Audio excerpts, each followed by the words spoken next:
Hello అండి, నమస్తే. Welcome back to మన ఇల్లు మన ఛానల్. ఈరోజు వీడియో వచ్చేసి మరమరాలు ఉప్మా అంటే బొరుగుల ఉప్మా.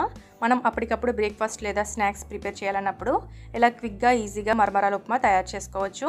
ఈ రెసిపీ చాలామందికి తెలిసే ఉంటుందండి. తెలియని వాళ్ళు ఇలా ప్రిపేర్ చేసుకోండి, చాలా బాగుంటుంది. ఫస్ట్ ఒక పెద్ద బౌల్తో మరమరాలు తీసుకోవాలి. ఇలా ఒక గిన్నెలో వాటర్ పోసుకొని ఈ మరమరాలని యాడ్ చేసి 2-3 నిమిషాల పాటు నానబెట్టాలి. ఇలా నానబెట్టిన తర్వాత సాఫ్ట్గా అవుతాయి. అప్పుడు వాటర్ లేకుండా చేత్తో ఈ మరమరాలను గట్టిగా పిండేసి ఒక బౌల్లోకి తీసేసి పెట్టేసుకోండి. చూడండి, ఇలా పొడిగా వాటర్ లేకుండా పిండేసి పెట్టేసుకోవాలి. ఇప్పుడు దీన్ని ప్రక్కన పెట్టేసి స్టవ్ వెలిగించి ప్యాన్ పెట్టుకొని 2 టేబుల్ స్పూన్స్ ఆయిల్ని యాడ్ చేసుకోవాలి. ఆయిల్ హీట్ అయిన తర్వాత 1/2 టీ స్పూన్ జీలకర్ర, 1/2 టీ స్పూన్ ఆవాలు, 1 టీ స్పూన్ సాయి మినపప్పు, 1 టేబుల్ స్పూన్ శనగపప్పు వేసి ఫ్రై చేసుకోవాలి. ఇవి కొంచెం ఫ్రై అయిన తర్వాత 1 టేబుల్ స్పూన్ జీడిపప్పు కూడా వేసి ఫ్రై చేసుకోండి. ఇప్పుడు వీటిని దోరగా ఫ్రై చేసుకున్న తర్వాత 2 లేదా 3 పచ్చిమిర్చి, కొద్దిగా కరివేపాకు వేసి ఫ్రై చేసుకోండి. అలాగే ఇప్పుడు ఒక ఉల్లిపాయని ఇలా సన్నగా కట్ చేసి యాడ్ చేయండి.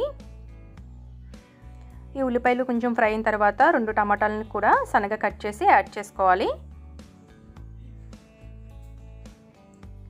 అలాగే దీనిలో 1/2 టీ స్పూన్ పసుపు వేసి బాగా కలిపేసుకోండి. ఇలా బాగా కలిపేసుకున్న తర్వాత మూత పెట్టేసి లో ఫ్లేమ్లో ఒక 5 నిమిషాల పాటు టమాటాలు బాగా సాఫ్ట్గా అయ్యేంత వరకు కుక్ చేసుకోండి. చూడండి, ఇలా టమాటాలు బాగా సాఫ్ట్గా కుక్ అయ్యేంత వరకు కుక్ చేసుకోవాలి.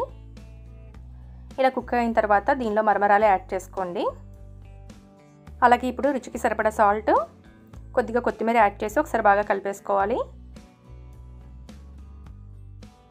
చూడండి, ఇలా బాగా కలిపేసుకున్న తర్వాత స్టవ్ని లో ఫ్లేమ్లో పెట్టుకొని ఈ మరమరాలను కొంచెం సేపు మగ్గించుకోవాలి. ఈలోపు మనం ఒక రోల్ తీసుకొని దానిలో 1 టేబుల్ స్పూన్ పుట్నాల పప్పు వేసి కచ్చా పచ్చాగా దంచుకోండి.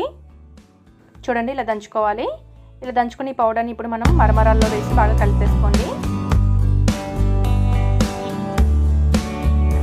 ఇలా బాగా కలిపేసుకున్న తర్వాత ఇప్పుడు దీన్ని 2-3 నిమిషాల పాటు ఫ్రై చేసుకొని స్టవ్ ఆఫ్ చేసుకొని ఒక సర్వింగ్ బౌల్లోకి తీసేసుకుంటే మనకి మరమరాలు ఉప్మా తయారైపోతుందండి. చాలా బాగుంటుంది. చూసారు కదండి, ఇలా ఈజీగా అప్పటికప్పుడు మనం బ్రేక్ఫాస్ట్ని తయారు చేసుకోవచ్చు. చాలా టేస్టీగా ఉంటుంది. తప్పకుండా మీరు ట్రై చేసి ఎలా వచ్చిందో కామెంట్ చేసి చెప్పండి. అలాగే ఈ వీడియో కనుక మీకు నచ్చినట్లయితే ప్లీజ్ లైక్ చేసి షేర్ చేయండి. అలాగే మన ఛానల్ని సబ్స్క్రైబ్ చేసుకోండి. Thanks for watching.